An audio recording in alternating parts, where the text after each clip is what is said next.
So what's good, YouTube? Back here giving another video. Today's video is going to be about how film reacts to different colors.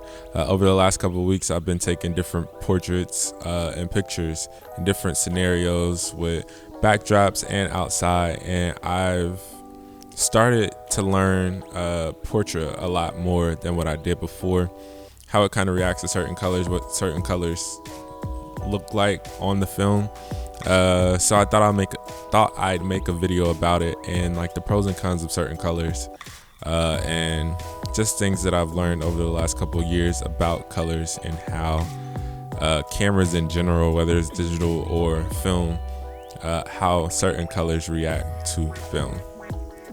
All right, so we started the day off with natural light. The light was literally leaving really rapidly, so I just fired off one roll of, I believe, Portrait 400, and then we just shot the 10 shots, and I'll put those up on the screen now. I really like how these came out. Some of them might seem out of focus because of the scan. I typically don't scan a photo twice unless I really like it. But anyway, after this we went to Strobes, and this was the first time I didn't use like a digital camera for reference. And so this was really like a surprise. I really didn't know how the light was going to come out. We were using a really big source. So we have an 8x here. I believe it's a silk. So pretty soft lighting with my softbox Alien B setup. As you can see with the photos, with the strobes, the background in most of these are closer to white, which I did not intentionally go for. This was just like a common mistake that I feel like you make with strobes, especially when you're shooting film, because you can't necessarily see what's going on. And because this was my first time shooting without a digital camera for reference, I could not fix this. And so this just comes into light fall off, which light fall off is basically the rate at which the light falls off from the source of the light until, you know, the final reach of it. So just imagine the light being the brightest point, and as you move farther away, the light is going to fall off, so it's going to get darker the further out something is. And because I had the light so close to the subject and the subject so close to the background, although the skin was exposed properly, the background was overexposed, because pink is such a soft color. It just doesn't really work out that way, and that'll be a video that I make talking about exposing for skin or exposing for different tones of skin.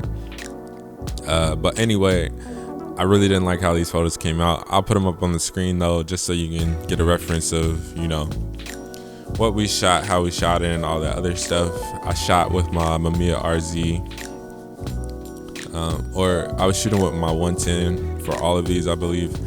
And yeah, we just shot through, I think we shot through 3 rolls, man. Make sure you're pacing yourself when you're shooting film, because I found that I overshot for sure. And it, you know, you rather overshoot than undershoot, but in this case it didn't work out in my favor because the lighting wasn't that great. But moving forward, we then went to a white backdrop, which these are my favorite photos of the day, mainly because the film reacts so well with white. I think because it's such a neutral color. This is my second time shooting on a white backdrop with film. The first time was outside on a white backdrop, so the light was pretty flat. But this time we kind of tried to mimic that same look, which I enjoyed how these came out. We had a 3 light setup going. We had light behind the backdrop, we had a top light, and then we had a key light to the left of the subject. So the key light was mainly there for eye light, and then we had a top light there for fill, and then the back light is really to separate him from the background. Because it is white, you want separation to give depth, and I know with the RZ you're going to get depth anyway, and that's why I think these came out my favorite, because of how much depth between the aperture and also the lighting. So yeah, I hope you guys enjoyed this. The last backdrop that we shot on was a red backdrop. These came out good, however they didn't come out how I wanted them to.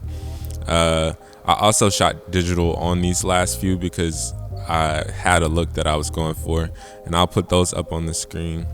And as you can see, the digital ones, his face is slightly underexposed, and that is purposeful because I wanted the backlight to really shine through. And we also had another light to camera right for an eye light. But as you can see, compared to the digital, the film photos are properly exposed, but you don't get the same effect as if his face was underexposed and then the side light was coming and it was, brighter.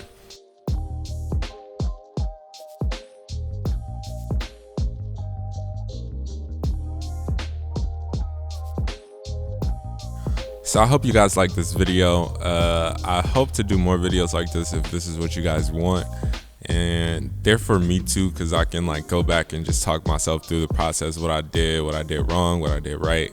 And it helps me out the next time I shoot because I'm able to think more critically and all that other good stuff.